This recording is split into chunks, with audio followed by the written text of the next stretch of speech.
All right, today we're going to crack open the playbook behind a really stunning political victory in India's Bihar election. Seriously, this thing is like a masterclass in strategy, and we're going to break it all down, piece by piece. So here's the big question, right? How does a government possibly win an election after being in power for 15 years? I mean, usually by that point, you're dealing with massive voter fatigue. It's called anti-incumbency. People just get tired of you and want to change. So how on earth did this government not just survive, but actually pull off a spectacular win? Well, in Bihar, the ruling NDA coalition did just that. They completely defied expectations. And their secret? It wasn't some single magic bullet. Nope.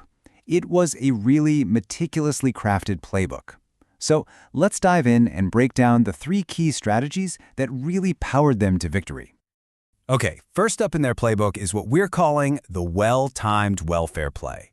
And look, this wasn't just about random generosity. The source material actually calls it clever welfarism, which is a great term. It was a strategy that was totally precision engineered for maximum political impact. And here's the real genius of that strategy. The goal was super clear. They wanted to create a loyal base of voters that cut right across traditional caste lines. And who was that target group? Women. They were systematically, you could say, nurtured into a really powerful unified voting bloc. So you're probably asking, how'd they actually pull this off? Well, it was a multi-pronged attack. Right on the eve of the election, talk about timing, a new cash scheme was rolled out. Money was sent directly to women. More cash went to households in the economically backward class, and on top of that, there were subsidies for self-employment.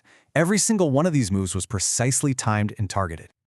And the result of all this? It was exactly what the strategists had planned. Female voter turnout just surged. And that huge wave of voters? It directly benefited the NDA, helping to carry them right over the finish line to victory. That laser focus on specific groups of voters brings us right to the second pillar of their strategy, winning the social equation.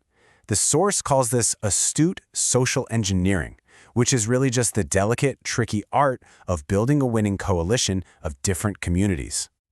And this really gets to the core difference between the two sides. On one hand, you had the NDA, who built this big, broad bridge, bringing in what's described as a larger spectrum of caste communities. But on the other hand, the opposition alliance was seen by a lot of people as a pretty narrow platform, one that mostly just represented 2 specific groups. Okay, now for the third and final piece of this playbook, leadership. The entire campaign, and this is crucial, was built around a single, really powerful metaphor, the double engine. So, what exactly is a double engine? Well, it's a simple idea, but it's incredibly potent. The political message is basically this. You get the combined power of 2 popular leaders working together, perfectly in sync, one running the state and the other running the entire country. And this synergy, this teamwork, was absolutely key. You had the state's chief minister, Nitish Kumar, acting as what the source calls the fulcrum. He was the guy on the ground, deflecting a lot of that anti-incumbency feeling. And then, layered right on top, you had the national figurehead, Prime Minister Narendra Modi, bringing his own powerful appeal based on his Hindutva development claims. I think the really crucial takeaway here is the political comeback story.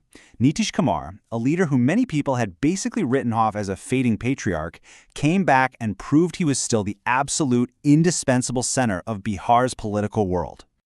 But hey, a victory is only ever half the story, right? To really get the full picture, we have to flip the coin and look at the other side. So why did the opposition's campaign just fall so short? Well, according to the analysis, the opposition alliance was fighting a serious uphill battle from the start. They were weighed down by what's described as an adverse popular memory of their last time in charge. Basically, people remembered things not going so well. On top of that, they just seemed to lack cohesion, a real sense of purpose. Their message felt splintered, unfocused.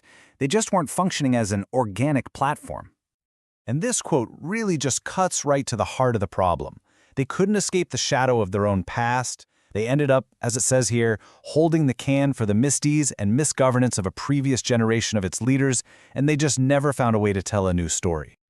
So the analysis really ends with a pretty clear 3-step lesson for any opposition party out there. First, get your own house in order. Figure out your internal issues and your purpose. Second, craft a message that actually inspires people. And third, and this is a big one, face reality. You have to confront the popularity of the BJP's Hindutva politics head-on. All of which leaves us with one final and pretty crucial question. We've seen how this combination of timed welfare, smart social engineering, and that double-engine leadership totally worked in Bihar. So, is this playbook the new blueprint for winning elections all across India? That's definitely something to think about,